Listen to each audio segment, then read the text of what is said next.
Hey guys. Check complete. Let's head over to the bar. Yes, and welcome back to not a special episode of the VARBAR. And no, that's not Strizza. No, he looks like toast, but that's not toast. That's not Mace neither, man. I'm with a special group of people, man. This is the champions episode. Champions only on this particular episode. Know what I mean? Champions only. I mean, my boys, they didn't allow me to, celebrate my title wins. We had to talk about Arsenal and their Champions League endeavors. We had to talk about Spurs and United. So I was like, you know what? Let me dedicate a special episode to just us. But we've done this before in 2020, you know what I mean? So we have, man. For those that weren't there, first listeners, comeback listeners, Donnies that listened after 2020, let me introduce each and every member of the Liverpool gang. Next to me, I got, you can see I Tweet Banter. He goes by the name of ITB. Full name Temi Tayo or Tayo, whatever it is, man. He's known in these London, Nigerian streets. How you doing, man? Yeah, man. Active, bro. It's good to be here, man. Thanks for having me back. Obviously, last time I was here was 2019, celebrating number 19. So good to be back, man. It's good to be back. It was good. Obviously, Toasting couldn't join us today, which obviously makes me very happy. But yeah, it's good, man. Keep going. Good. And then, of course, we've got former VARBAR member. He was meant to continue on, but we ain't heard from him since. But we're still waiting for him to join the regular episodes, to be honest. But Kenna, man, glad to see you back. Glad to hear you back, man. How you doing? Yeah, man. Here for number 20, bro. We're planning for back-to-back, so we're gonna cover 20, and then we start planning for 21, man. Yes, sir. And last but certainly not least, man, the younger, the small Donny amongst us. He's wearing all black. He said earlier he's at a funeral. I don't know why. We're here celebrating our club. But... He's here for the Klopp funeral, man. That's all he's here for. Yeah. Audience, I apologize in advance for any and every views that he may have. He does know ball, but sometimes he might veer a different way in it. But Nevin, man, how you doing, my boy? North London's finest, man. Happy to be here 20 times. We'll celebrate all summer. That's what we're on. All summer, man. All summer, bro. Obviously, like, share, subscribe, do the needful, of course. But yeah, let's get into it, man. And before we get into this season, man, I want to talk about last season, because obviously in the middle of the season, when we were doing well, I think we were top of the league. We were winning games, not losing that much. Klopp announced that he was leaving. Obviously, we all thought that would spur the team on to go and do great things. We did win the Carabao Cup. But yeah, if I have to start with you, Nev, because you're Mr. Klopp. Klopp is your guy. What were your thoughts about that in terms of Klopp announcing that he was leaving, and how heartbroken were you? No, firstly, I think it was a shock to us all when he obviously announced, and the way he announced it. It felt like someone, obviously I'm in black, but it felt like someone had passed away. Especially how he announced it, like mid-season. One thing I would say though is when he announced it, my first thought was, will this impact the season in the right way, or will it have a negative effect?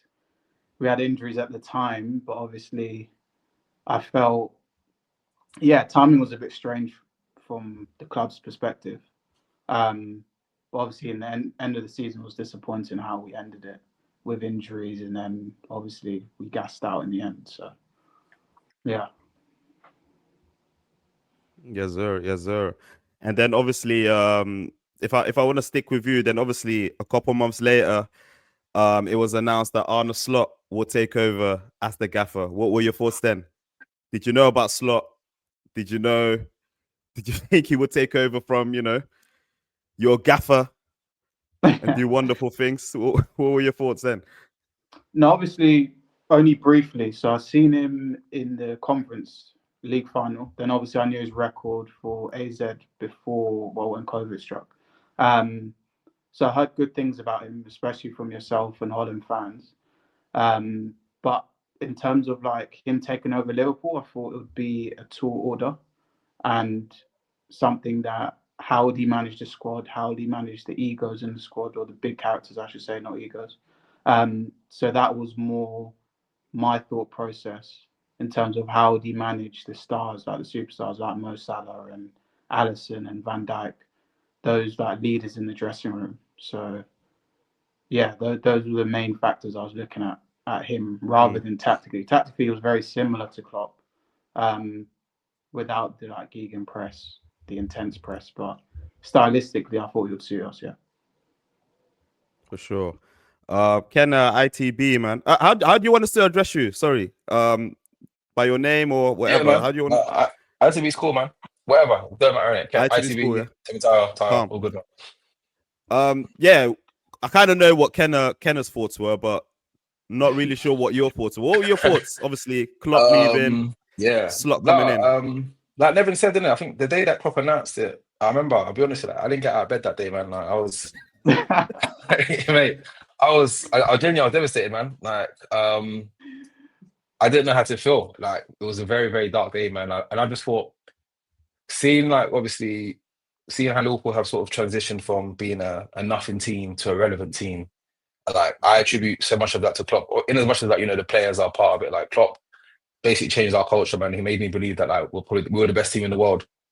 And there was that period between winning the Champions League and winning the league where I felt we were the best team in football. Like, so yeah, man, I was devastated. I genuinely thought that we might be in a bit of trouble, for sure. I didn't know much about Arne Slot, I'll be honest. I don't follow the Dutch league as much. And I think for me, when I heard about Slot, they said he was our third choice manager. So I was just like, you know what? Like in my head, we've got 4 world-class players. We're not going to finish outside of the top 4. But whatever Slot gives us is a bonus. You know what I mean? I thought like we'll let him settle. I don't think we'll treat him the way we sort of treated Brendan Rodgers and like Roy Hodgson sort of thing. I think we give him a bit of time, and we've still got good enough players to sort of be in the top 4. So I wasn't optimistic. I was pretty neutral, honestly. I genuinely felt like Liverpool would struggle without Klopp. I think Klopp meant so much to the team that I thought it would have such a knock-on effect. And I think that sort of came from when he announced we were top of the league, and then you'd think we're going to sort of keep going, and then we sort of kind of fell apart. Like, obviously, I know we don't use the word bottle a lot, but yeah, it weren't great. I remember watching us against Palace at home, and we lost at Anfield, and I remember thinking that he's ugly, man. This is very ugly, sort of thing. So yeah, but yeah, that's how I felt, man. I definitely was very disappointed when Klopp was leaving. I was very, very nervous for Liverpool, but team stuff all worked out, innit? So, like you said, didn't it? Arne Slot. Nah. Nah. All right, Kenna. So obviously at that point, Slot was announced. What were your thoughts then? What were your thoughts? Like, let's try to separate your feelings about Klopp or whatever Klopp did in his last season. Now, in May or April, whenever it was announced, Arne Slot is our new gaffer. Before pre-season, what were your thoughts? Like what most people did, went on YouTube, did my research, like scoured his kind of style of play, his personality. And then in the end, and you guys are a testament, I went, this is the guy. This is the guy to take us forward of where for the 8 years we were there, we were all emotion. We were 110%. We were full throttle. Klopp tried to kind of optimize the team to become more control-based, but it was still all emotion. Slot was kind of the opposite. He's like calm, cool, collected. It's about control. It's about kind of pinning teams back. And I went, even in the summer, we don't have to do much. This team will go out. If he addresses the control issue, we'll win the league. I said that in May. I seen pre-season and I went, book it. We're winning it come the end of the season, because the squad was there to ITB's point. We're 4 world-class players that only City can battle us. Keep everyone fit. We're as good as anyone in Europe. It was there. This isn't even like looking at back or doing any analysis. it was all there for everyone to see. It was just adding that final touch and good coaching. So, yeah, man, it was a really good sign. The perfect appointment. The board got everything right about him. The only thing is probably we should have backed him in the summer. But to me, there was no excuses in the summer. There was no excuses. Yeah, I think with me, I said this to you guys as well. Where like, Arne Slot. Obviously, in the Netherlands, I support Feyenoord. So, if you guys know, Feyenoord and Liverpool are pretty similar in terms of like, you'll never walk alone, even. You never walk the type of club they are, the type of support that they have in the Netherlands. Even though they're here like the third club, Ajax and PSV have won way more trophies than them. They're probably after Ajax the most supported in it. So we were in a gutter, man. Absolute in hell. And there we end up getting Arne Slot from AZ, where he did really well, by the way. And he just changed our lives, man. And he didn't change our lives by similar to Liverpool. He came into two world-class players. He lost world-class players. He lost Steven Berghuis to Ajax. He lost world-class players every single season. And every season he did better and better. So for me, if you look at my tweets as well, even before Klopp announced, I was like, Arne Slot needs to be Liverpool's next gaffer, innit? So I was particularly happy when that was announced. I should have put money on it, to be honest. That was my only snooze. But yeah, I should have put bread on it. But I wasn't like Kenner, like to say that that we was gonna win the league. My thing was we will reach top 3 and get a trophy at minimum. Innit? That was for me what needed to happen. But I do agree with Kenner, where like if he manages to keep the squad fit, that was our issue, injuries, isn't it? If he manages to keep the squad fit, sky is the limit, man. But to me, it was on top of that, where keeping players fit was one thing, of where Klopp, like everyone would admit, over the years struggled. But it was the control factor. That was the most important thing. With games not becoming basketball games. We can all count last season, Palace, Everton, United. There was so many games. So many games that didn't need to be what they were, honestly. Exactly. So, and funnily enough, the second half of this season, which we'll cover, that's actually what some games have become, rather than in the first half. It was all control, but we did all the hard work in the first half of the season. Yeah, for sure. All right, then let's talk about this season then. When did you guys start believing? When did you guys, obviously Kenner believed from pre-season, so Nevin and ITB, when did you guys start believing? When did you guys think, okay, this Nevin better not lie. He better not lie, Nevin. We're all witnesses here. Do you want to go first, Nevin? Or I don't mind. For me, I'll go first. So for me, a lot of Liverpool fans, it would have been City at home.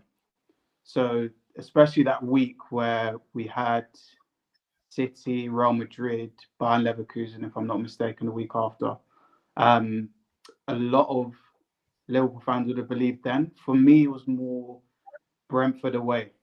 So when Nunes scored his brace, I think that same day Aston Villa drew to Arsenal on the 5:30 kickoff.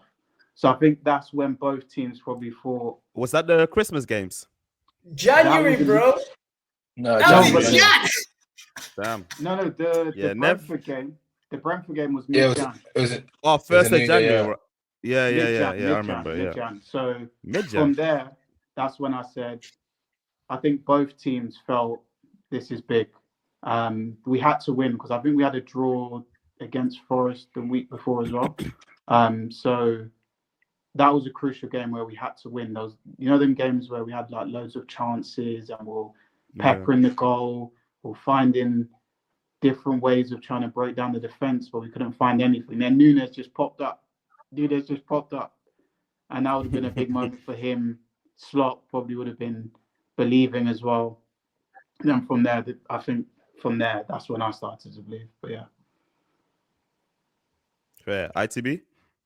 Yeah, man. I mean, I would say it was like December.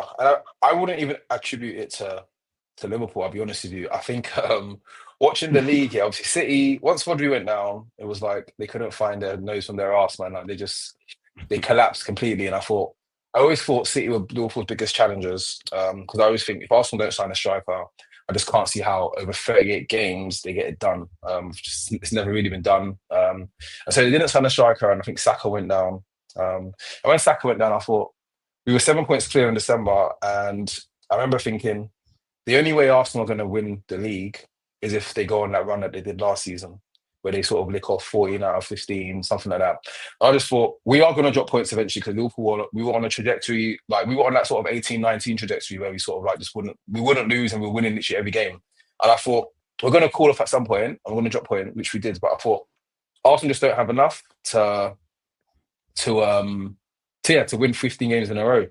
So honestly, I think for me, probably later than Evan, I think when we beat who did we play? We beat Bournemouth away. I'll be honest with you. That's when I knew that the league was done on Liverpool's end. Yeah. I'll be honest. That's in March. Yeah. I'll be honest. So Hey, Donny's didn't believe in my gaffer, you know. That's crazy. Let me be honest with you. Obviously, Toast is my brother, is an Arsenal fan. Like, I'm in a group chat with 100 Arsenal fans. For me, I am more scared of Arsenal winning the league than Liverpool not winning the league. And I'll be completely honest with you.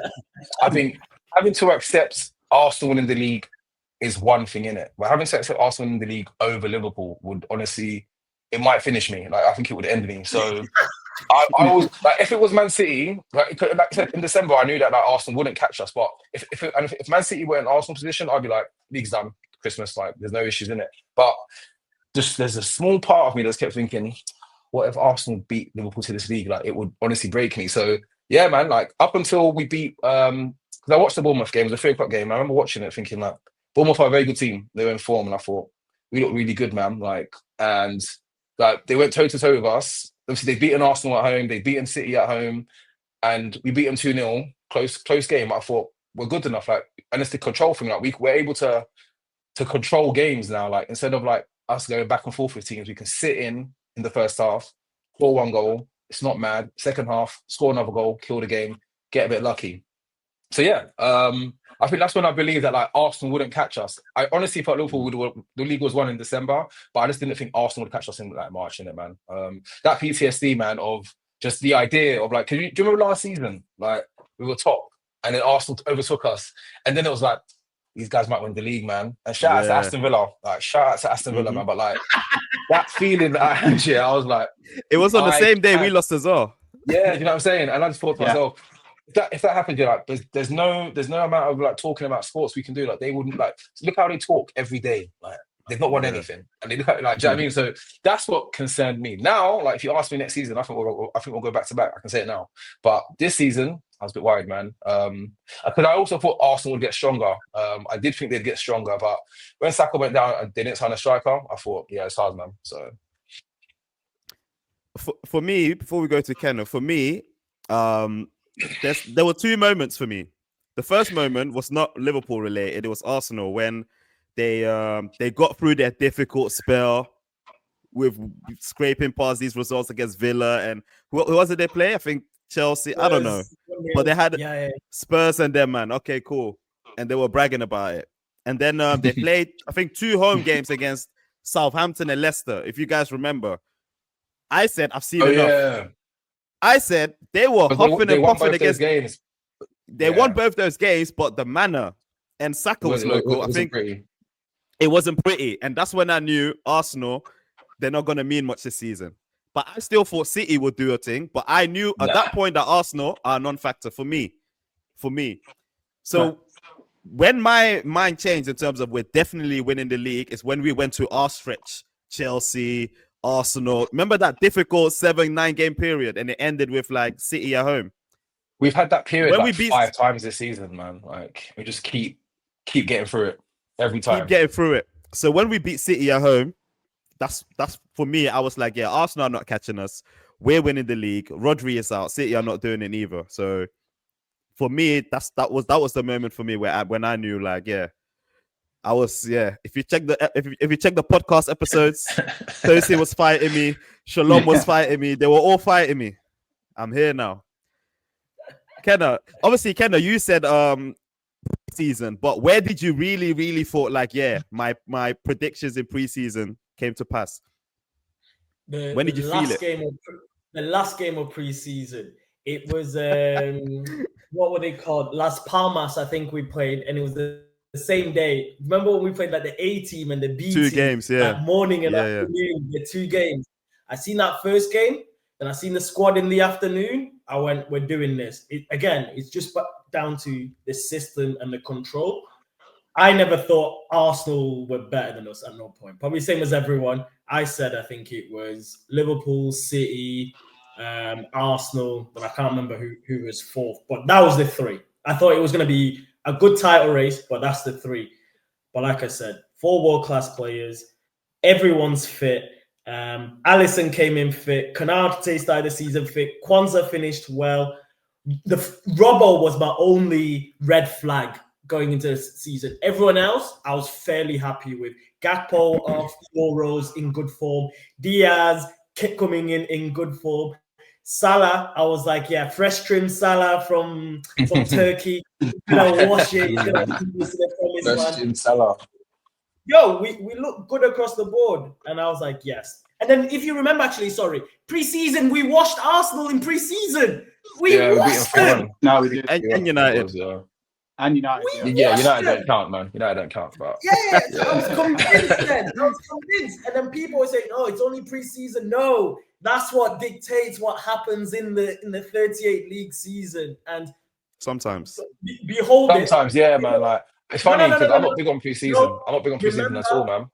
Remember 1920, I'm pretty sure we had an outstanding season. Washed it. 20 after we won the league, we had a horrible preseason. Look what happened. So it's a good, like, it doesn't guarantee it, of course. It doesn't guarantee it. But everything that was put in place during preseason played out first half of the year. And then probably the last thing, the City game, that's when I went, hey, I'm winning my bread come May. After seeing that City game, I went, yo, you man, start cashing out now. I'm offering you guys cash out. Oh, that's good, man. Fair play. So what was your guys' favorite game then?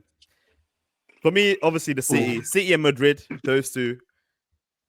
That's when I think that was peak Arne Slot football in different ways. For me personally. Yeah, I'd say Real Madrid. I think entertainment-wise, or for the neutral, I think the Brighton game was good at home. Woo! That game stressed me, bro. That first half. That's hell. For the neutral. That was hell. Bro, we're not talking about neutrals, boy. We're talking about ourselves. Brighton has been giving us hell for 4 years, bro. Hell. Nah, I don't like Brighton, man. Yes, that game, we have like 1 win in like 6 games against those Duns, bro. Like we never beat them. Nah. Yeah, we never. I would say West Ham away, man, before New Year's. We absolutely washed them. And obviously West Ham are West Ham, do you know what I mean? But like, I think the way we played, like, obviously I've seen us go to West Ham away in like on a 7:45 game and like just get turned over by Mikel Antonio and stuff like. And I'm just thinking like, can we just get a good result? And we absolutely we battered them, sort of thing. And I thought, this is proper slot football, like control and chaos at the same time. So that's definitely one of my favorite. But yeah, I'd say again, Bournemouth away, because they're a very good football team, very, very good football team. And I think the way we played that game, that's one of the best games that I watched this season, like in terms of like end-to-end sort of thing. So I would say us getting through that, clean sheet, barely, but clean sheet anyway. Like, yeah, those are my 2 favorite games. OT away, man. OT away. Like, hey, I'll never take that place for granted. Yeah. Whatever form them man are in, I will never ever take that place for granted. It is hell. And we went there and we turned up, man. We turned up. Facts. Yeah, for sure. Talking about the Real Madrid game, right? So obviously, alongside the Premier League, we had the Champions League as well. It was a new format. We had difficult and tricky games as well, but we finished top. I think we won every single game apart from the last PSV. We lost the last one, didn't we? Which was a dead rubber anyway. But yeah, we look good. But then obviously we got drawn to like a PSG that were a resurgent PSG side, but we took it all the way to penalties. what do you guys? Because I've been hearing not Liverpool fans, but like outsiders talk about Liverpool in the Champions League, and we should have done more, and we haven't had that much of a great season because the Champions League, blah blah blah. Obviously, we heard in the group chats and that. Like, what do you guys think about Champions League campaign? Because me personally, I think it was great, but we were unlucky personally. But what do you guys think? I mean, it was disappointing. Like, it was a disappointing campaign because we went out, obviously finishing top of the group. I think we finished top, right, or second. We finished top, I think. Top, yeah. And obviously we got drawn against PSG, and obviously, like, I think when the draw comes out, you're thinking we finished top. They went to the play-in. We're going to beat them. I'll be completely honest with you. I have watched it for a very long time. Yeah, I haven't seen us get bops the way we got bopped in Paris like that in a very long time. The fact that we won the game 1-0, and everyone was like, "Oh, we won 1-0." And obviously, I remember I was on Twitter like, "Yeah, man, smash and grab, Champions League heritage." We got killed, like, and for once, yeah, I was thinking, thank God for Alisson. We got absolutely battered, and like, I remember like in the week before, obviously the second leg issue came the week after, and Simeone was like, Enrique was like, we'll see them at Anfield, and teams never do that, man. Teams never say we'll see them at Anfield. They came, and PSG are better than us, and I'm just, and that's okay. Like, we're like 2 players away. Obviously, I'm sure we'll get into like the future soon in it, but like PSG are a better team than us at the moment, I think, and they've shown, which is why they're in the Champions League final. They've beaten Arsenal, who are very good. They beat Man City in the group stage from 2-0 down. They knocked out who else did knock out? Aston Villa, who are a very good football team. Liverpool lost to a better team, and like, it's not often I say that. It's not often I say that at all, but I honestly just can't sit here and say that we were unlucky. Maybe at Anfield, we could have scored. But I think if we didn't have Alisson, that second leg would have been a possession. Like, we could have lost that game 7-0. And if they beat us 6-0, yeah, nobody can be like, they were lucky. They ran us off the park. Like, and I haven't seen that in a long time. So my rebuttal to that is, yeah, first of all, true, we got bopped, but that's why you get the best, right? That's why you split 60. I hear it. That's why to save because those shots were on target and he saved them. Yeah, so fair enough. You should get your shooting boots on. But I don't know if I want to call them better than us. I'm not there yet. Maybe they were. Maybe overall, fair enough. But do you see a situation where Liverpool beat PSG in this current Liverpool team? Do you see it like after you watch PSG through the rounds? I don't know how much League One we all watch, but if you've watched PSG through the rounds, do you think PSG's best 11, Liverpool's best 11, we win? I don't see it, honestly, not yet. I think we could. That's my question, isn't it? I think no. You guys chime in, Nevin and Kenna, but yeah, for me, I think we could have beaten them at Anfield. Yeah, because if you remember, to me, Champions League is super simple. It's battle the boxes. You can have all the pretty stuff in the middle. It's all about the battle of the boxes. Who takes their chance? Who defends well? Think he kept us in the game. What's he called? Alisson. So did Donnarumma. Donnarumma made some big saves. Remember, the crucial moment of that whole tie was Mohamed Salah and Mendes. I think it was Mendes that stopped it on the line. That's to make it 2-0. First half. Yeah. This conversation about they battered us in first leg, blah, blah, blah, it kind of disappears because in the end you're like, hey, I hear it. We've won. Do you know what I'm going to say? It's margin. Yeah. So obviously it's a drew. I'm like, overall, I can't say we deserve to win with an open heart. I can't. But in the same breath, it was margin. We lost on penalties. If we went through, they'd be definitely gutted. But in the same breath, we'll be like, hey, we suffered at Parc des Princes. We suffered. Yeah. And then we stayed in the game. Do you know what I mean? So I think overall, I can't cry. It's fair. It's fair, isn't it? It's fair. Yeah. I think the most disappointing thing is just it was round of 16. If we will just be honest, in terms of quality wise, I do think PSG are better, but not by a lot. Not by a lot. I just think even before we drew to them in terms of the fixtures, I felt we were never going to win the Champions League anyway. I just felt that we weren't good enough in the 9 position.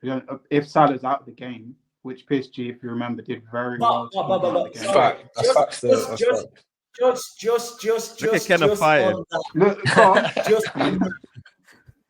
We won 7 of the first 7 games. We were top of the league. And I'm willing to put good money on it. Over the next 5 years of this Champions League format, no one will win their first 7 games of the Champions League. I hear it. I'm willing to put money on that. We were favorites to with the win fixtures it we had. for a reason. Yeah, we were favorites to win it for a reason. It wasn't unfounded. And if you remember, I think we were favorites. Yeah. Yeah, and remember at that point, that was PSG just turning it around. This isn't the PSG you're looking at now. That was the PSG just turning it around. They played Arsenal in the group stage. And they didn't look very good. Yeah. No, but if you remember, Dembele didn't hit form till January. The Kvaratskhelia signing in January helped a lot as well. That's what it helped a lot because it put the pieces. That changed their whole dynamic. Because I wondered why PSG became so good. But I couldn't put my finger on it because I watched them against Arsenal and they were ordinary. But then you're right. The Kvaratskhelia transfer just changed the whole trajectory. That Arsenal game either. He didn't play, so it was a completely different PSG side. PSG team. Yeah. Fair enough. Yeah. But Kenneth, that's what you're kind of making my point though by saying because we were favourites, but it was like we didn't know everyone's capacity. Like think about it, we didn't play Real Madrid at full strength, did we? To my knowledge, there were missing some players. So I only missing Vinny, bro. Yeah, I think they'll miss. That's a huge part of the team, though. Now, this is like looking at it retrospectively because even at that time, forget what you know now. Now.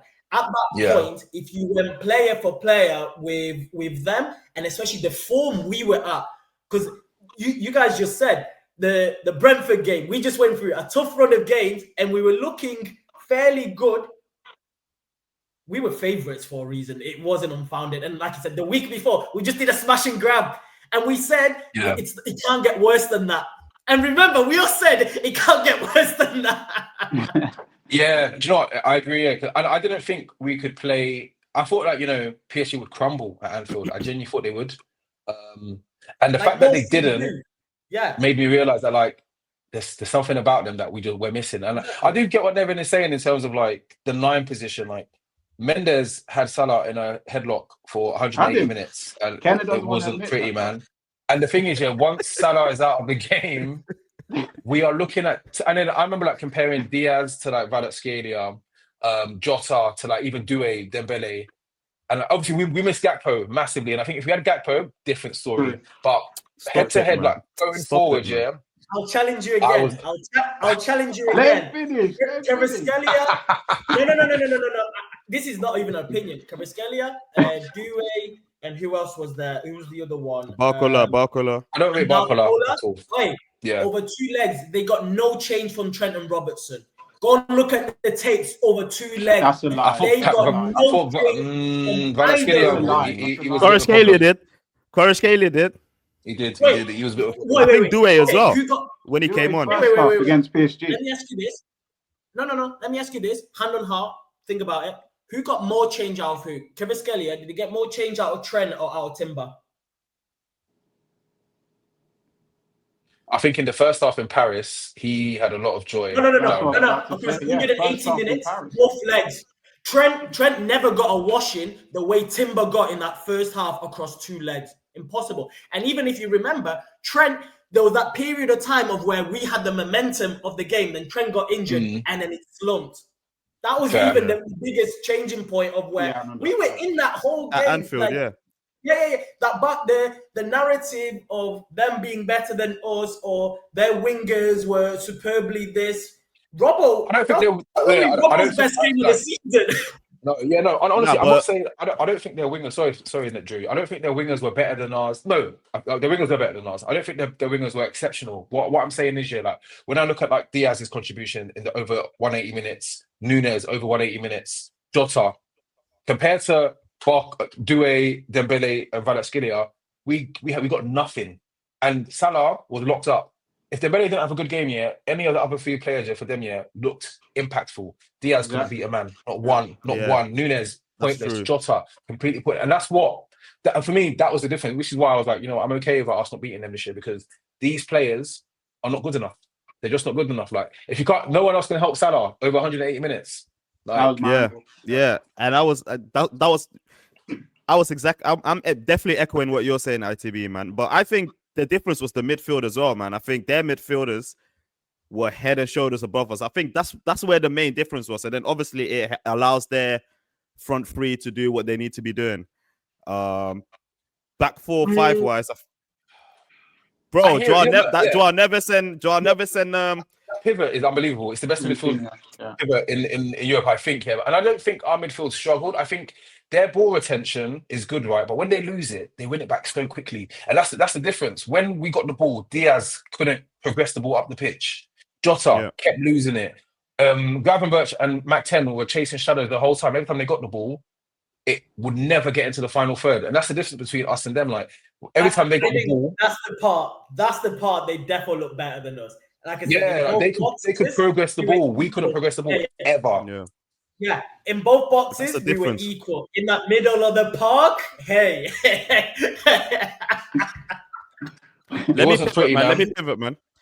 Let me pivot. This one's for Nevin, man. Obviously, Arne Slot coming in, first title straight out the bat. Expectations through the roof now. It's not like a get top 4, get a Carabao Cup. Nah, I mean, he went straight for the major honor. But we're playing the hindsight game now a little bit, man. But what does this title mean, like, for Klopp's legacy already? Will it mean anything, or is it like, does it look funny, or Klopp's your guy in it? So I think from when people pose this question to me, I think you have to look at it in two ways. So if he does back-to-back, then maybe yes. But obviously when Klopp first took over, it was a completely different team. It was a completely different club. We were shocked. It's just simple as that as a club. And he's the one who brought us through top 4, and he's the one who saw us through that process, right? And as ITB said, made us believe again as a big elite club. One thing I would say though is obviously not his fault, and these are like external factors. He didn't have to face a peak Pep. He didn't have to face a peak Mikel. Well, I want to say peak Mikel Arteta like last season. But one thing I would say is, if he does do back to back, and it will be his team because it'll be his signings, then you can't argue. But this notion of like one Premier League, and if someone else wins one Premier League, when the results business, which is fair, but you have to look at so many factors when you're considering that. So many factors. That's true as well. That's true. ITB, I saw you shaking your head as well. And agreeing. I agree with you a minute. I think it's just the peak Arteta thing. I'm like, come on, what's peak Arteta? What is that? Arteta is not. Yeah, sorry, man. I'm not big on. Nah, man. I don't believe in that. But I agree with Nevin. I think one Premier League. It's not lucky. He didn't luck out. Obviously, don't get me wrong. The competition wasn't as strong this year, but you got to beat what's in front of you. And he did that sort of thing. Now, Klopp won the league. Obviously, biggest margin of victory in January, I think, when was COVID? March, right? And then he finished with 95 and 92 points. It's not easy to get those point totals and have one league title. Do you know what I mean? So I can never diminish what Klopp did. We played against one of the greatest teams in the history of football, and we came up short by what? A goal here, a goal line clearance. Like, I think it's going to take more than one league title to eclipse. Can I ask you two a question? Go on. Do you think if Slot was the gaffer during that period, we would have seen more than one Prem? No, I don't want to do revisionist history, man. Like, I know, but just from what you've seen, do you think? For me, I don't know, man. The Gengen press that we had here was built around a team that could do it.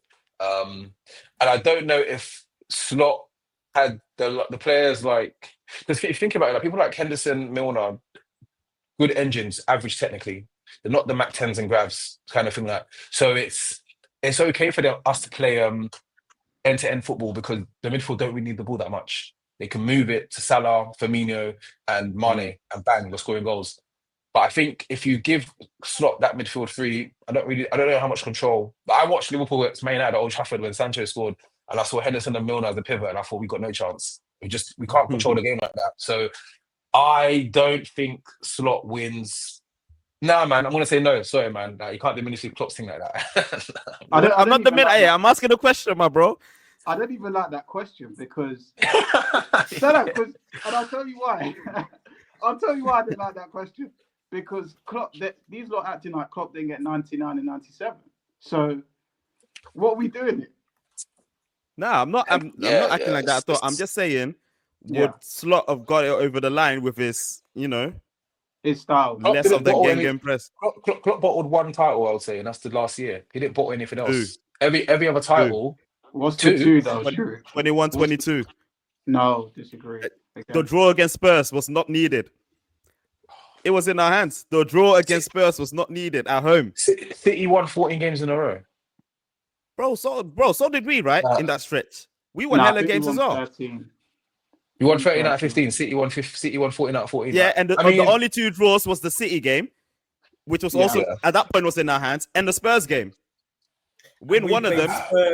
We played Spurs after they dropped points, I think, at West Ham or something like that. Yep. It was in our hands. It was in our hands. With like 4 games. There was 4 games left. There was like 4 games left. I think that was a bottle too, in my opinion. Fair enough, I hear it, man. I mean, if it was in our hands and we didn't get it done, fair. But I don't think Slot does any differently. I don't think Slot. I can't say that Slot beats Tottenham or he beats City. I don't know, man. Like City was scared of Liverpool because of Klopp. Like they were petrified of us. Correct. So All right, say less, man. Say less. I'd like to hear Ken's thoughts on that, though. Yeah, go on, Kenna. City weren't scared of us, man. They weren't scared of us in the face of it. This is like they respected us. They definitely respected us. They were like, we were their Asafa Powell to Usain Bolt. We were their Robin to their Batman. We were their little bros. They won like 6 on our head tops. That's 6 over 1, 6 titles over 1. Like, come on, man. Our head tops. Like, let me ask you this: in your area of expertise, if you drop 6 out of 7 years on someone's head top, they're not your age mates. You respect them. I hear it, man. I hear it. But at least 3 of them. But at least 3 of them, we like to defend Nevin and ITB. At least 3 of them, we pushed them all the way in it. Yeah, that's what I'm saying. No. When I say scared, I don't mean like we sharpened their sword in it. We kept them honest. That's the thing. The way Arsenal didn't keep us honest this season, we kept City honest, and we forced it to 2 last day of the season title challenges. Yeah, we were like, we made them sweat, but they got the job done. Yeah, no, I mean, so when I say scared, I don't mean City was scared of Liverpool in terms of like not winning the league. I think talking about head to head, like City didn't like playing Liverpool. Like Pep has said it multiple times. Even like on like he absolutely hated playing against Liverpool. Obviously, like they were more consistent and they got the job done consistently as champions do. But in terms of the fear factor that Liverpool had in a head to head against City, I always felt like playing them over 2 legs, I think we'd beat them, sort of thing. I never ever felt like, and I think City felt that as well, but they knew that they could beat every other team. I'll rebuttal that. We were scared of them. We got Klopp, if I'm not wrong, is it 1 win at Etihad or is it none in the league? 8 years. None. How many did they win at Anfield? None in the league. They won 1. They won 1, but that's my point. But that's my point. The way you're saying, do you remember when the year that they beat us? That was like with the Virgil ACL year. No, I remember. But that's my point of where the way you're saying they were scared of us in head-to-head. Yeah. So were we. It is a both-way thing. We never won at Etihad. Every season we were like, damn, we ain't winning there. Facts. All right. How does this team stack up to other Premier League teams? Are we in the boat of like the Leicester, Carlo Ancelotti's, Chelsea's? Are we there or are we... Where do we put this? I hate that question so much, man. I don't like that question. In terms of comparing teams, like this isn't an elite team. But we're Premier League champions. It's such a hard one because it's like you don't win the league by accident. Like you don't walk into the league. Like you don't sort of like Champions League. You can sort of fumble around and like get a lucky break here or there. The league, you got to be consistent. So I wouldn't say it's one of our best ever teams, but it's a weird one, isn't it? Because how do you compare a team that won the league to a team that didn't win the league? Like, even though we had like better players, who got more points, who scored more goals, like it's a hard one. But I think this doesn't like stack up to like 100-point City, COVID Liverpool, invincible Arsenal, like. But at the end of the day, man, like when you go into the club, yeah, we're on the Champions table, like, that's what it is. That's what I can say. That's what it is, man. And Either as way, well, we're here, like, man. We've won it with Atalanta, right? So the points tally, which I will give leeway to Drew's coach, Slot, we're on holiday, we're on the beach. We're on the beach. So those 99 points and those pushing to get 100 points, well, that's because we had that pressure. So we're both pushing. Yeah. So that I do agree when people say the 80s, etc. We didn't have any pressure. So you know what? We've won one game. Yeah, we ain't won a game since we won the league, have we? We've lost all our games apart from Arsenal. Which I find poor, to be honest. I'm not gonna lie. Like nah, man, these guys man. You know what? I get it. On Thursday and at Anfield on Saturday morning training. Well, but why are you sending Donnies to the beach, bro? Like, come on, man. Why are you sending Don? No. You know what? I get it. Season that you've won the league where nobody believes in you. Deep it. Not many people believed in us here. We've won the league at the start of May with a month to go. These guys are not training till August, mate. They've got absolutely no business training. I get it. Like, what, bro? Like, because what else do you have to prove? Oh, we can win games that don't matter. Like, these games do not. If Liverpool could forfeit, we would forfeit these games. Like, I don't think I've even watched the game. I'm only going to watch the Palace game on Sunday because it's a parade. But yesterday, I was looking at the score thinking, 2-1, 3-2, fair enough. Congrats to Brighton. Chelsea, nice one. Arsenal, I wanted us to not lose, innit? So I watched that game. And then who beat us before Arsenal? Yeah, bro, I don't care. Like, because the points don't make a difference, like, to Liverpool at all. Like, I don't know, man. Like, I think if Liverpool said they wanted to, like, finish on a high and we drop these points, then I'd be like, that's really disappointing. But ITV, I said to these men as well, and I asked them, yo, name me the points tally when Carlo Ancelotti won the league. Name me the points tally from X season. Name me the points tally when United did the treble. No one cares, bro. If you're not breaking a record, if you're not breaking a record, it actually doesn't matter. It doesn't. It doesn't give you extra. It doesn't give you even the golden thing. I hate when people say about the golden thing. It's still one dub. It's one PL dub. That the 90 versus 84 versus 83. Actually, in retrospect, doesn't matter, because if you want to argue and say our team that got 97 points is better than this one, which season's better? It's this one, because you got the dub. That's what matters. Different context. Last thing. Do you know the funny thing that I looked at earlier on is the underlying numbers between this squad and 1920. And do you want to hear what's insane?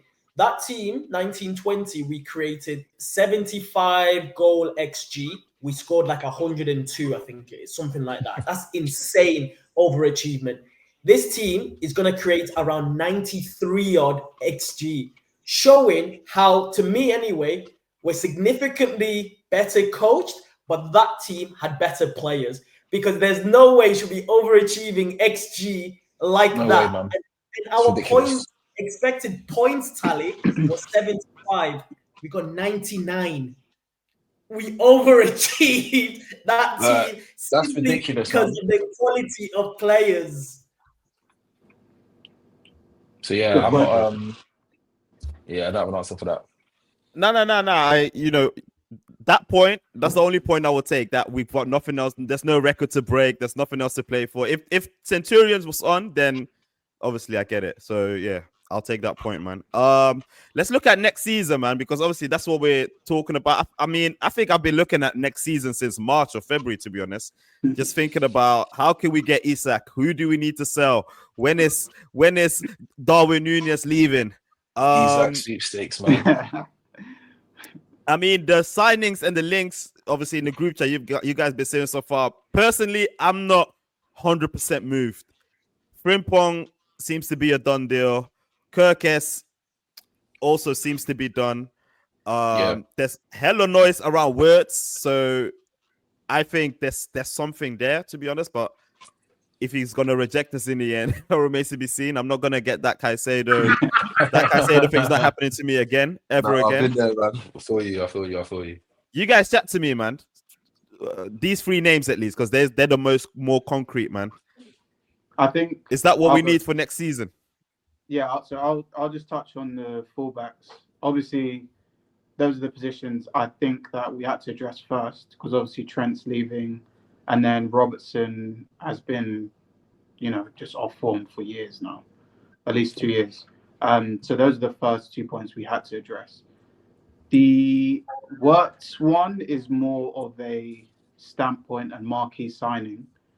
I would say we could spend our money wisely on a 9, but if we're going to spend it on Wirtz, I'm not going to complain. But if Slot has because what he's seen, what I'm going to ask you, Drew, is we've seen him, and we've all discussed this, me, Ken, Andrew, is he seems to favour the false 9 position a lot more. So does he see a 9 as a priority, as a real 9, like an Isak, for example, or would he use a Wirtz somewhere else? Which is weird to me, because in all of his previous clubs, he's never played this way. He's always had a certified 9. At AZ, Myron Boadu. At Feyenoord, Santiago Jimenez. You know what I mean? So he's always had a focal, like a 9 in it, like a bagsman. So if is that for next season, is that because he sees Salah as his 9 now?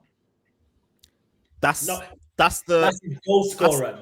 That's his goal scorer. That's how people need to change how they view it, and that's why I was always, we don't need Isak, we need like a Cunha, was always my point of where Salah's gonna score 20 plus again. Adding an Isak we don't know, may work counterproductively. It may do. Of where Salah's worst goal scoring season, which one is it? It's last season when he had Darwin Núñez up front. That's his worst tally of having a focal point number 9. So, hey, to me, it doesn't make sense to offer someone £400,000, the second highest paid player in the league, and then go, actually, you're not going to be my goal scorer. We're not going to build a side around you. Because adding Isak...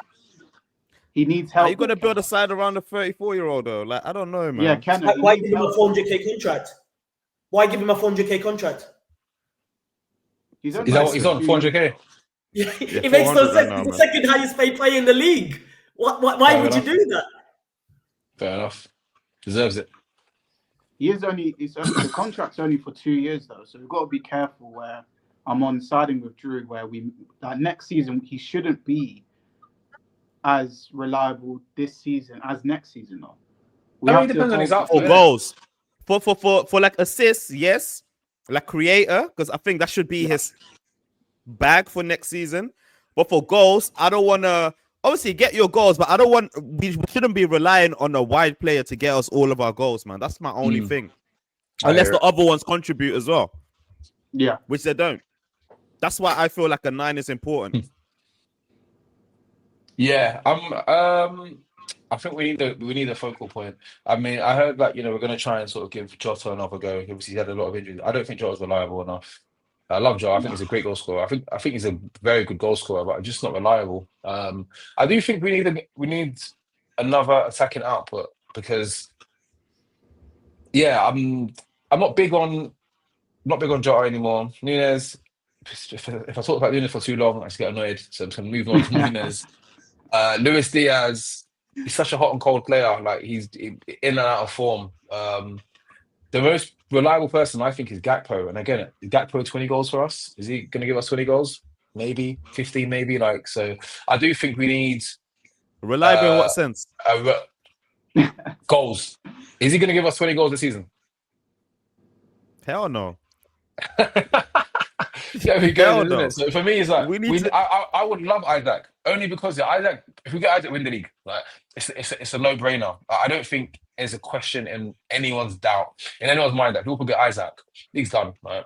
You've got Salah, who's going to give you 20 goals. Isaac's going to give you 25 goals, steady if he stays fit. And then you can rely on like the Diaz and the Gakpos and the Jotas, because they're not necessary. They're the supplement. But when you make them your primary outlets, you're not getting nothing. Like, that's not winning football. So I do think we need a striker. I don't know who though. Like, Isaac's 150 million minimum, right? So maybe not Isaac. And that's where I was gonna go. Like, football fans shouldn't be accountants. That's not our job. But in the same breath, we have to be realistic and look at it in the lens of what our board would do. We're already spending, like we said, 30 million on Frimpong, 45 in reality for Kirkers. That's 75 done on fullback. And then we still need to address the 9. We still need to address probably the midfield and probably one more centre half in reality. That's what we do. But if you look at it differently, this season and probably last season, so we've won the league challenge with our 2 fullbacks contributing not a lot offensively. Yeah? Yep. I think Robbo has what, like one assist this season? Something crazy like that. Not great. Trent, a handful, like probably his lowest output season since he broke through. And then now we're signing flying machines. Absolutely flying machines who I'm not saying is going to be unbelievable, man. Yeah. So in reality now, hopefully, the goal is the Diaz, the Gakpo, the Jota can be more central, and we're not relying on them to both create and score goals when we got flying wide men. I'm guessing that is the logic. Who will defend? You man, who will defend, bro? I agree. You let Dean Harrison go to Madrid. But here's the thing. Kirk's a defender, like I got something like Kirk. You saw that goal that Salah scored, bro. Kirk He's a competent defender.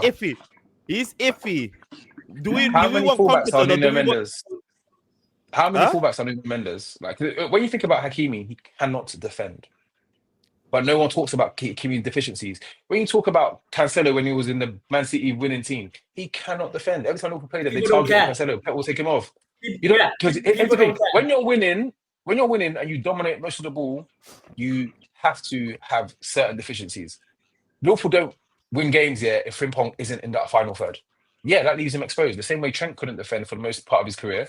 But what does Trent give you offensively? Like I don't want to fall back for you who can lock up, because at the end of the day, him being able to lock up a winger doesn't mean we're going to kick clean sheets.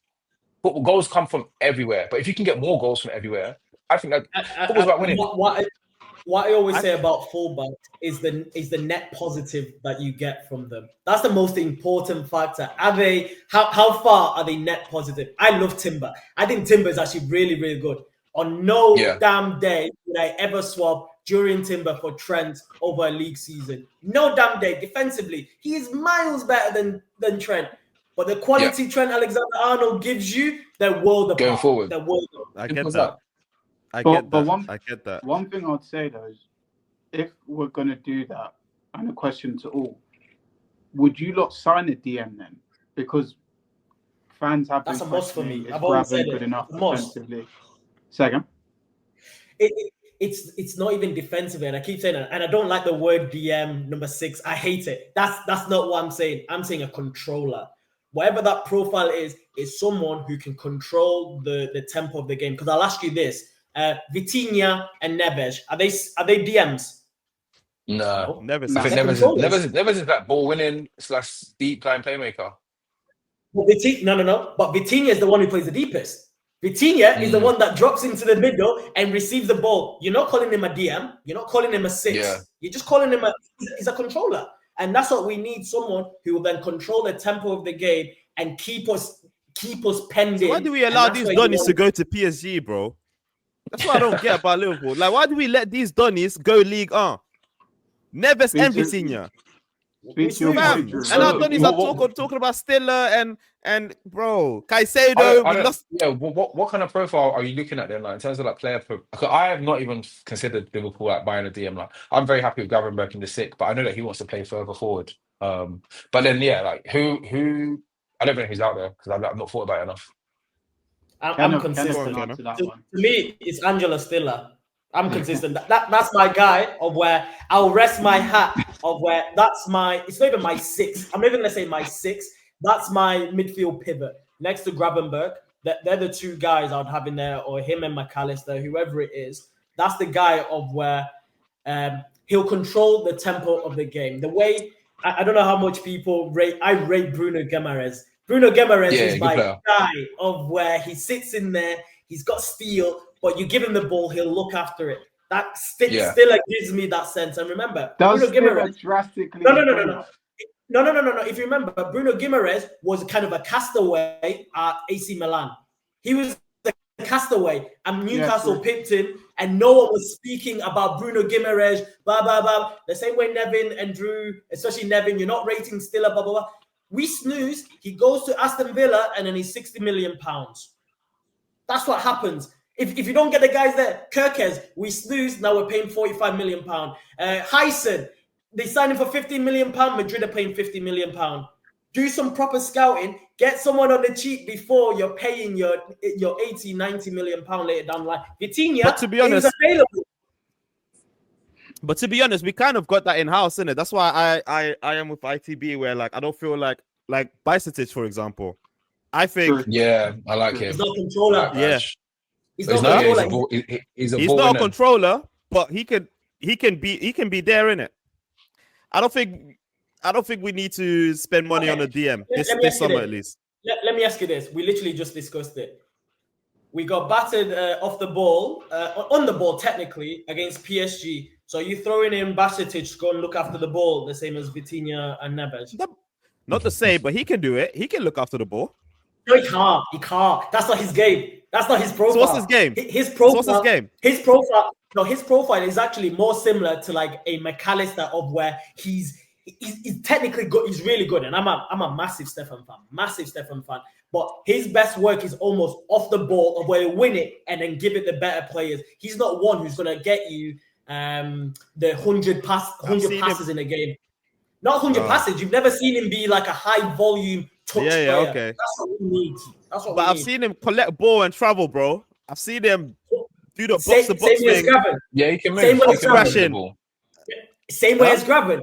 Same way as Graven, where the Newcastle, we all remember the Newcastle away, right? Of where he turned, linked up play, etc., etc. He's more similar to Graven and McAllister, of where they're great technically, they can compete, they're athletic, but who are you lending the ball to in that midfield? Who's your controller? Who's your pass master?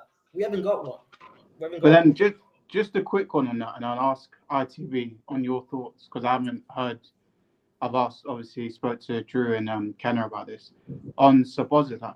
What would you say your thoughts are on him? Because obviously, it's a topic we need to raise. It's a topic. Man, give it a rest, man. With Szoboslai, like I said earlier, innit, I have a fight about Curtis Jones two days a week. They're both in the same age bracket. I think Szoboslai is a bit better than him technically. But he's not consistent. I don't know what his best position is. He's not consistent. He's not that he's almost like a moments player. Like his engine, I would say genuinely is why he's in the team more than like his output. And is that right? What we paid for him? No. I mean, again, yes and no. It's yes and no because he helps us a lot. It's similar to like Hendo. The way you guys want to praise Hendo with his engine and all that bullshit.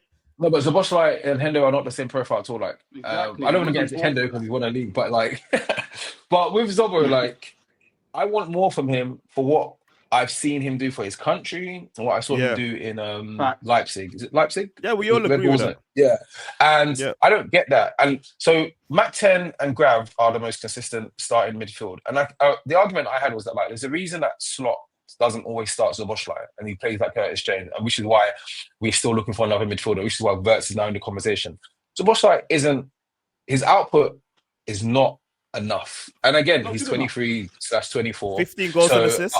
I'm very happy for him to like, you know, give him another year. Like, you know, see, new country as well. He's been there 2 years now. First year wasn't great. Neither was Grav. Second year a lot better.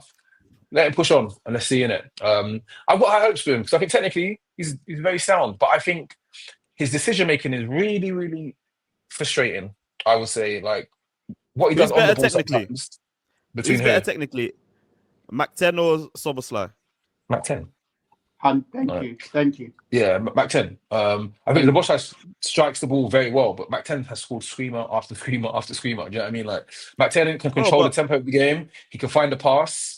Like, what can Szoboslai do better than Mac 10? Is what I'll ask you. Honestly, what can he do better?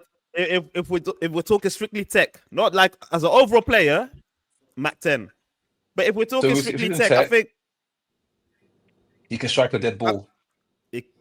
Yes, but McTen can do that as well. But I think Szoboslai does it better.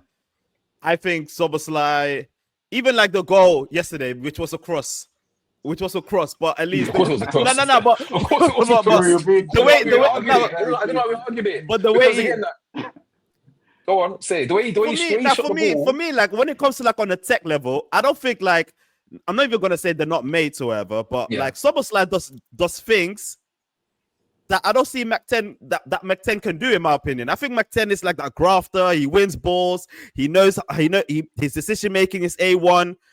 He's just a better overall player. Fair enough. That I do not disagree with. Proper centre but in terms midfielder, of like tech man, you would not call McTen a tech man. I wouldn't call him a tech man because his tech is like underrated. I think it's very underrated and it's not discussed enough because he's got so many other attributes. Now, Szoboslai is a tech man, but like, what is he really doing with this tech? Like, even yesterday, right? Now we can all agree it was a cross because he said it, thankfully.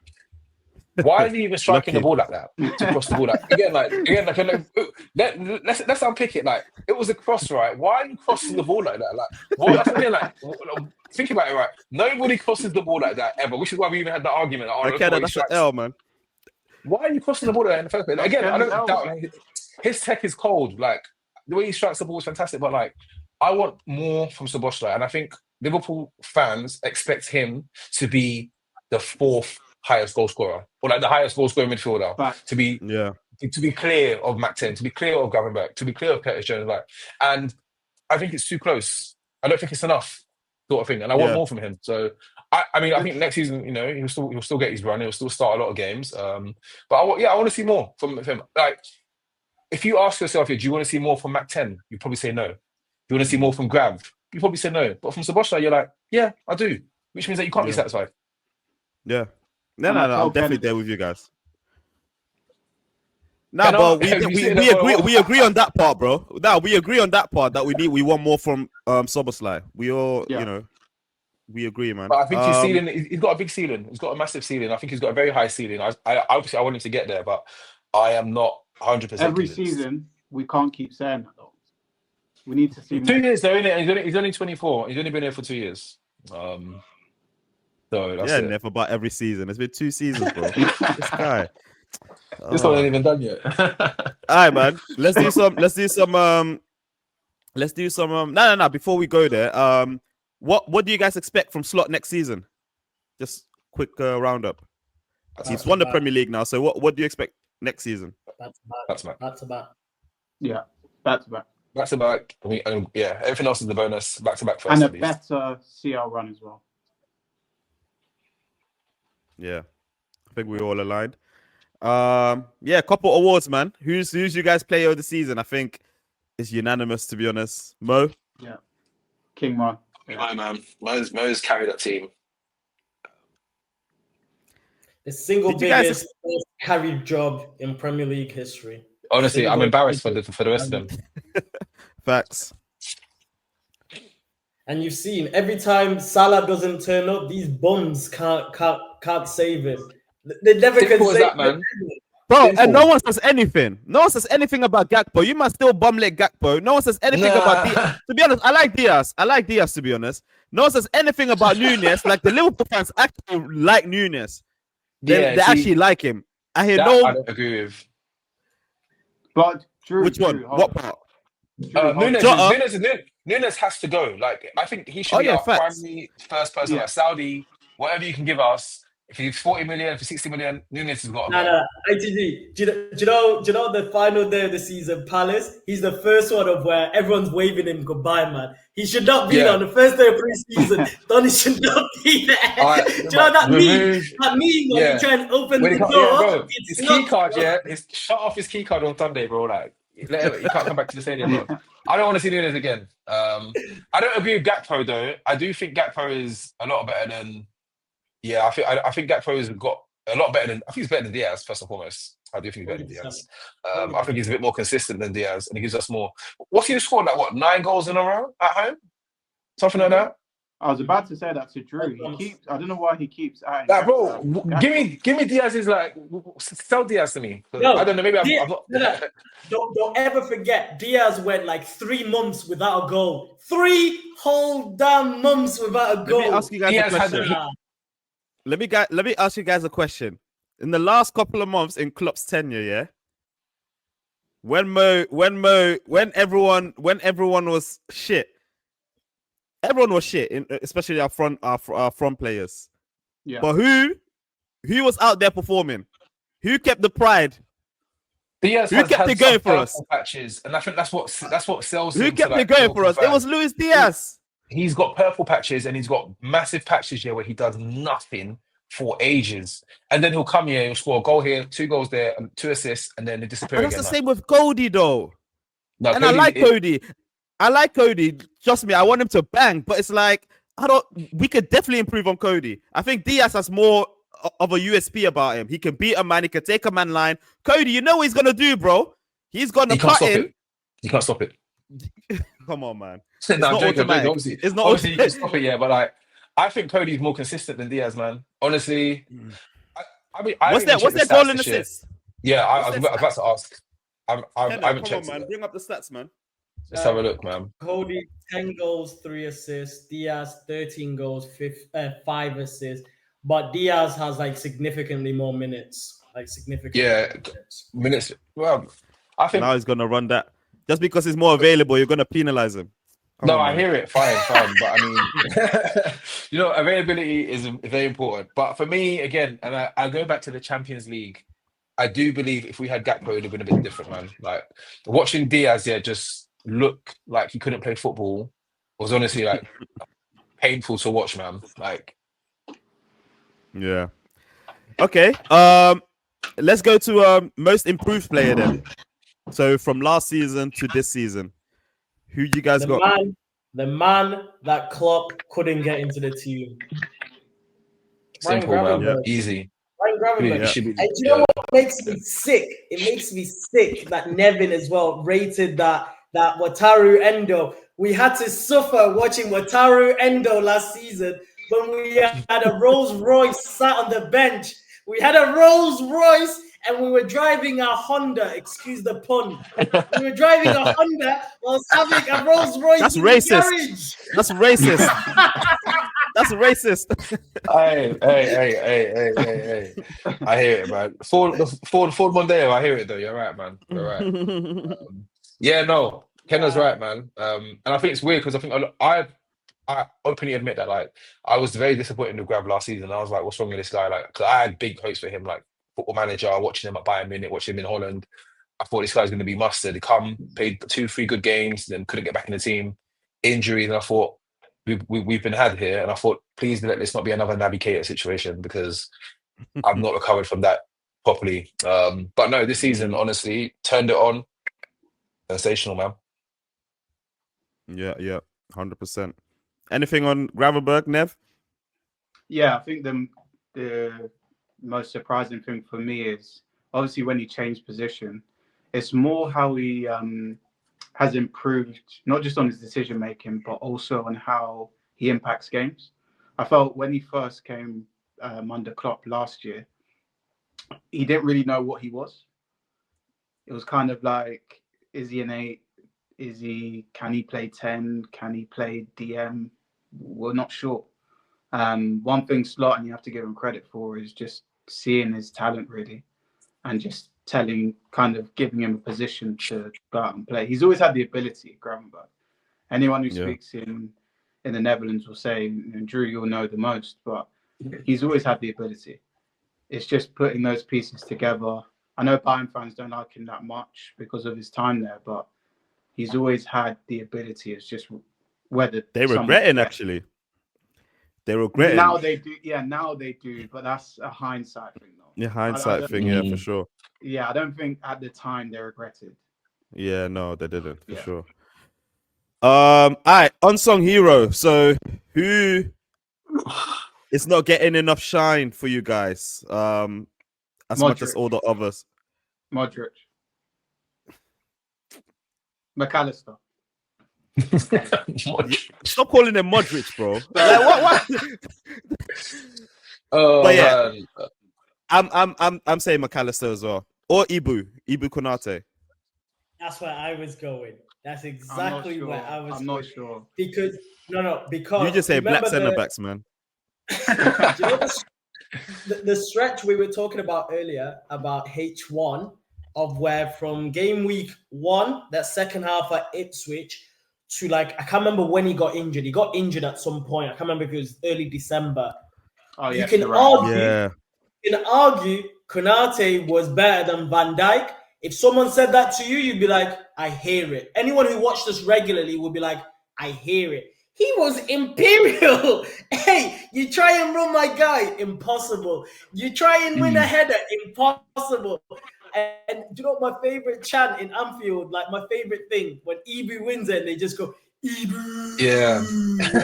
Like it's a lock-up. It's a lock-up. It's a lock-up. He was impressive, man. This is like his best season at the club.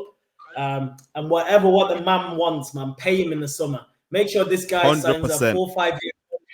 100%. Make sure he's if we let Ibu go, yeah, Trent, that's a snooze. I blame the club for that. But if we let Ibu go, bro, yeah, we need to riot. No. We need to riot. We actually need to riot.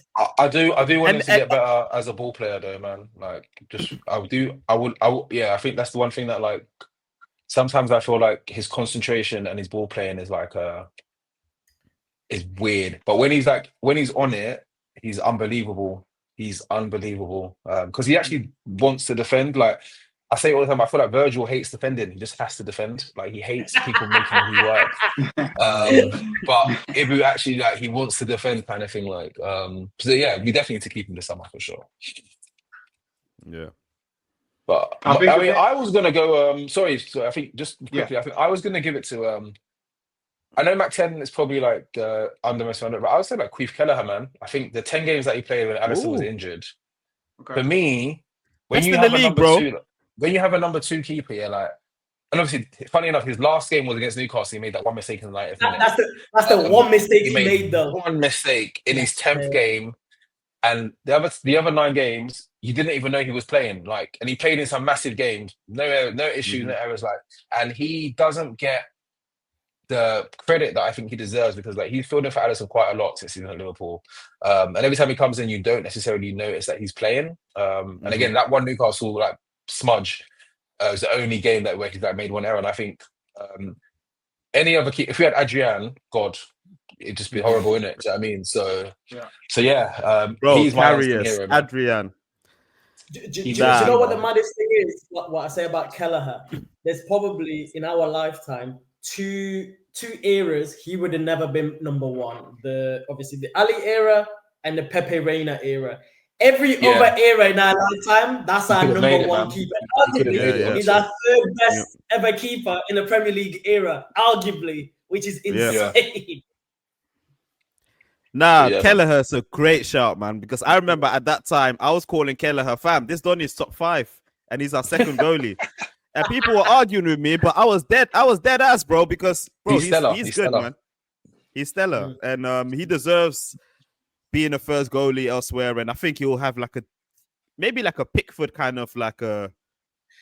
But I think he'll get even downplaying him in my eyes, because if you look at it, he would be Man United number 1, Spurs number 1, Chelsea number 1, which is insane. That's 3, and then Villa are looking like they're gonna sell Martinez. Hey, if I'm Villa, you sell Martinez for whatever 30, 35, 40 million. You sign Kelleher for 2025. That's a great signing. Yeah, for sure. True. Good points, man. Shout out Queef, man. Nevin, man, elaborate on Mac 10, man. Bro, I think for me, where it hit the nail on the head was when we played Southampton at home. So obviously Drew and Kenna know how much I like McAllister, but when we played Southampton at home, we were 1-0 down, 3:00 game. I think we had a UCL game midweek, and this is bottom of the league, right? So we're 1-0 down. McAllister comes on halftime, 3-1. Just controls the game. Just Let me controls ask the you. game. Let me ask you. Scored as well. Let me ask you. Who came? Who also came on? You have to tell me. You have to remind me. My boy, bro. My boy came Oh, on. Harvey. Yes, he did. They were Harvey. the two impacts. They were the two Nah, impacts. No, it's true. It's true. But Get that Donny out of my sight, man. But McAllister, this guy, like, if we miss him in midfield, you'll see huge. Yeah. Just By the way, what did you make of Slot's comment about him missing the games and missing the rest of the season, saying that he needs rest all of a sudden? Journalists asking him, if I'm not wrong, there's international games in like June, and I'm pretty sure I see like there's Argentina are playing like early June. Yeah. So I don't know if it's a factor of where he's just going, yo, you're playing, you're back in like 3 weeks, 4 weeks or whatever. Have your rest now because you're gonna come back early for Argentina than us for preseason. I'm pretty sure that's probably why. That's the thinking, yeah, okay. People are saying Madrid. Huh? Madrid. Nah. People, that's what I read, man. People are saying Madrid will plays that 60. Andrew, relax with you and your Dutch boys. Relax with that. Madrid. No Bam, way. No, I read it on man. Twitter, innit? Then Buki Get off Twitter, ITKs. man. Get off Twitter, man. Get off social media. I think he just needs the rest. Like, he's played so many games and like. No. That's not like. What about Argentina? Yeah, he's played a lot as well, but he's still playing him. Oh, Gravenberch. Yeah, he never rests Gravenberch though. And you could tell that Gravenberch needed a rest, especially in the PSG into the Carling Cup. The Carling Cup final was definitely the worst thing Gravenberch. I thought he's just tired. Like, he just had so many reps. But I think, Mac 10 definitely he needs the rest. Like the way he plays, like, because he's not like he hasn't got the biggest engine, but you think about it, like you said, Devin, he's everywhere. Like, he controls the game, he's almost everywhere, and he doesn't have the biggest engine. But I think Slot called him like a proper Argentinian midfielder, and I sort of compare him to he's better. I think better technically Rodrigo de Paul for Atletico Madrid. The way he plays, and I think in terms of like he's very aggressive, like, but he's very underrated aggression. But on the ball, he's a lot better. And I think we ask him to do a lot more than maybe he's able to do physically, but he does it anyway. So I think, this, like, again, not playing for the last 4 games of the season, like having that luxury to not having to play a game in May is a joke sort of thing. So man. All right, man. We've reached the end of this episode. Is there any last words? Any last comments? Got a quick question for you guys. Get off your chest? Quick question for everyone. Thoughts about Trent, man? Trent? For me personally, I want Trent to succeed at Madrid. I'm not going to get into any negativity about Trent. I think for 10 years, Trent's been one of our best players. Obviously, the way he left is definitely disappointing because I did want him to stay, sign, be captain, and then leave for a fee. But he didn't. And again, I think my argument is in any walk of life, if you get offered a better job, you don't sort of stay because you're loyal to your company, because loyalty is only one way, especially in football. Because I know a lot of people are like, Trent's homegrown, he's a boyhood club. Liverpool sold players like Nico Williams because they weren't good enough. So I don't necessarily buy the whole, he's a homeboy. If he wasn't good enough, we would have sold him. He's been brilliant for us, for me, since he's been there. Trent's a legend at Liverpool. And I know a lot of fans disagree and whatnot. I'm okay with that. But I personally wish him all the best. I hope he does well. Like, they can never make me hate Trent. So that's my stance. Nevin, take it away, fella. Take it away, fella. Look, it's an interesting debate because obviously this is a homegrown player. A Scouser that said he was a normal lad from Liverpool that wants to go Real Madrid. Okay. But no, in all seriousness, I'm joking. I'm playing around. He's been top for us. Like, the moments he's given us as fans, like individually and collectively winning the trophies he has. Like, good luck to him. I hope it works out as well because Real Madrid's unforgiving, and I think he's got the mentality. To cope with Real Madrid anyway. So I don't think he's one of them players that won't cope with it mentally. He may, at first, there may be a shock to the system, but it's nothing he hasn't experienced before. The only thing that I'll tell you, man, is Real Madrid are our direct rivals in the Champions League. So I think that's where Liverpool fans are a bit like you're going to a direct rival. But in terms of Real Madrid being a massive club, of course they're bigger than us. So yeah, Kenna, you seem to want to jump in. No. That last point is always funny to me, where we've been screaming about how world class Trent is, and then he goes to the biggest club in the world, and then now we're complaining he's going to a direct rival. He was always ever gonna go Barcelona or Real Madrid. That's the facts of it. He's a Scouse born Galactico. That's what he was. This guy is an absolute superstar. The range of passing, you compare him to David Beckham rather than Gary Neville. David Beckham ended up at Real Madrid as well. Like he's a bona fide superstar, man. And like for me, I was saying it like a couple of years ago. This Donny should have left like 2 odd years ago when they tried to lambast him. They did that ITV interview, if everyone remembers, about the form of Liverpool. But yo, that summer I would have been gone. I would have been like, yo, my ability isn't appreciated on these shores. He's gonna go there, and then now we'll see. He'll become Tuchel's right wing back or right back for the next 4, 5, 6 years, and then the narrative will slowly change to Trent Alexander-Arnold, this and that, and he's not doing anything different than what he was doing at Liverpool. Absolutely nothing different. So, however, Reece James is hooping again. Get out of here, man. Get out. However, Reece James is hooping again. Minutes, man. Yeah, for 3 games out of 38. I don't want to hear Reece James' name in the conversation with Trent ever. Put together a 38-game season, we can have a chat. Reece James is brilliant. I think he's quality. He's not durable. Like, and I hate that whole if he was argument. Like, we can make that about everyone. So nah, man, get Reece James out of here. But Kenny, I think you're right. I think once he gets into the England setup properly with Tuchel and he's playing for Real Madrid, watch how the narrative changes. Trent's one of the best mid players in the world of all time. If you break down what he's done at Liverpool, it's a joke. Trent should have a statue. I am not even exaggerating. Like it is a joke that a right back can be that impactful in a football team. And you know that when you are game planning, you game plan for a right back. There's no other right back in the world that's ever happened for. And you know that's factual with Liverpool. And you know what's insane? Like Trent Alexander-Arnold is Toni Kroos's replacement. That's what Real Madrid are signing him for. He is Toni Kroos's replacement because we've seen against Arsenal. 100%. Remember the Arsenal, the 2 legs? What Madrid really struggled in is spreading play, getting Rodrigo, getting Vinny 1v1. They didn't have that. Everything was short. They'll get it wide, cross it. Arsenal are set. What Trent does really, really good, which is poignant in the goal we scored against Arsenal, the Mo Salah goal, 1 touch, bang, in behind, cut back, goal. 1 pass from the edge of the box. 1 pass. That's Toni Kroos, bro. That's Toni Kroos. Trent's gonna eat. Never doesn't know ball, man. All he does is hate, man. Drew, that's my issue. Drew, that's my issue with you, man.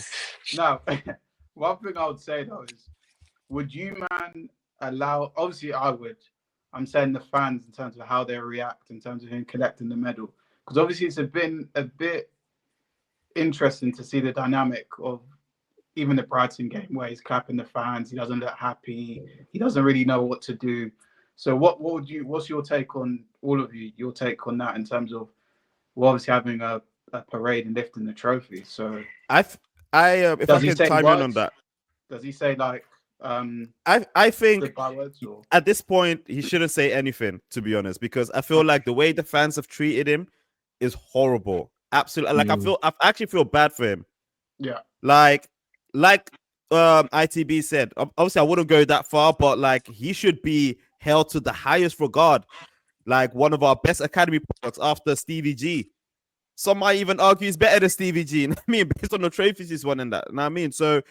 For me, like Trent, he should be going out with horse and carriage, doing a parade on his own through Liverpool, through all the ends. Like, that's how big he is. Know what I mean? Like, that video that you showed against Brighton, man, it was so sad to me that he couldn't really, he felt sad. And of course, people think like he's leaving because he did the party at AXA. People think like he's happy to leave Liverpool. And, bro, it's gonna affect him, bro. He's been at Liverpool for 20 years. You're gonna feel it. You're gonna look at the fans. The Palace game is gonna be emotional for him, and I need the fans to put that to the side on that day. And Slot, even me, I was telling you guys as well, play him because he's still our best right back. He's our Donny that makes shit happen. So play him. I don't know about that. And the fans need to. I think he'll play. The fans need to allow it. They need to praise him. Let him just go on wish him good luck. And then obviously if we do get to play Real Madrid again, that's when we're enemies for 90 minutes. But remember what this Donny has done for you. It was very much part of the resurgence. My thing with this is people don't understand how hard of a decision this would have been. In reality, the easy decision is signing the contract at Liverpool. That is actually the easy decision of where you go, hey, this is all I've known since I was about 7 years old. I'm the vice captain.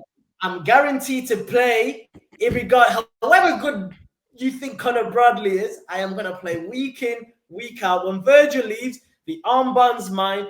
That's the risk-averse option.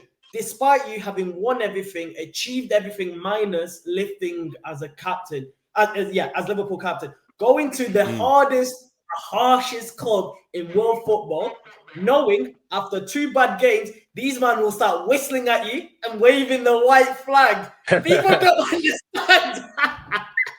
That is pressure, bro. That is pressure. Yep. But the that's balls, bro. Yeah, but the last point, Ken is a Northerner himself. He knows how they behave in those parts of the world. You can't, as Carragher said, you can't. But you agree with them, bro. Say again? You agree with them. No, it's not, Drew. It's not even about I agree with them. It's more the mentality of you're our own. You don't go against us. You do what we say. Whether it's right or wrong is a different discussion. But Ken will know that himself. He's growing up in Manchester. But it is wrong. To ITV's point earlier, if he Nico wasn't Williams. as good as he was, no one ever says that. No one questions when we.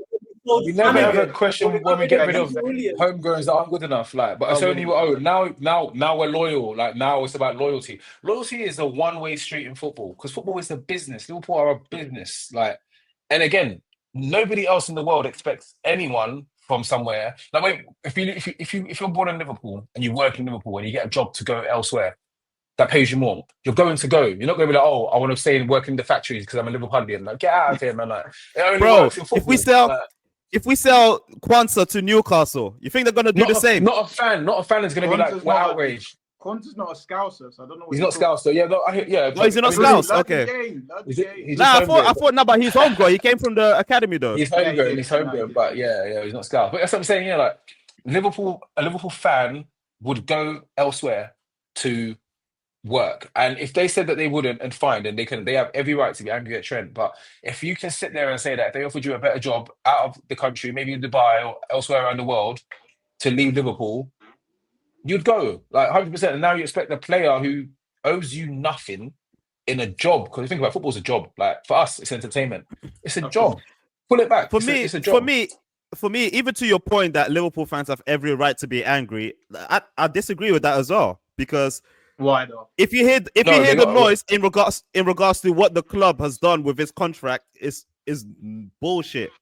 There's no smoke going to FSG. There's no smoke going to the club. There's no smoke going to Klopp or the previous regime that was meant to handle this contract time ago. Why are you angry? I hear it. But do you know why? It's a point I said earlier. They thought it was a done deal. They thought he was going to eventually sign, and they thought, hey, we've had this done for ages. Because we're going to not pay him.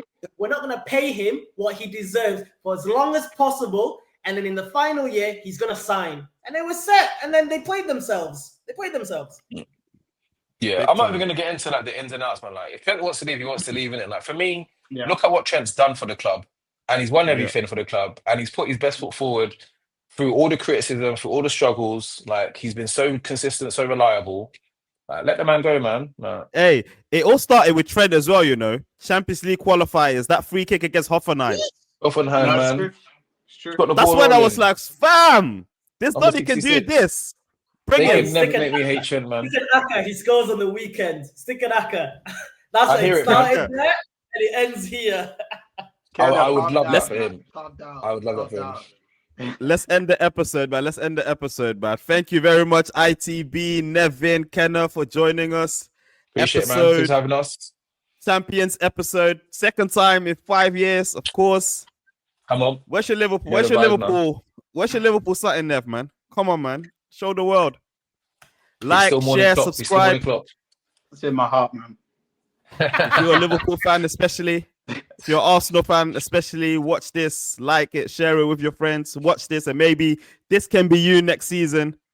It won't Otherwise, be. It won't be. We'll be back with our regular episodes next week, Tuesday. Right, man. My name is Andrew, aka Rapping Drew. These are the boys. Peace. In a bit.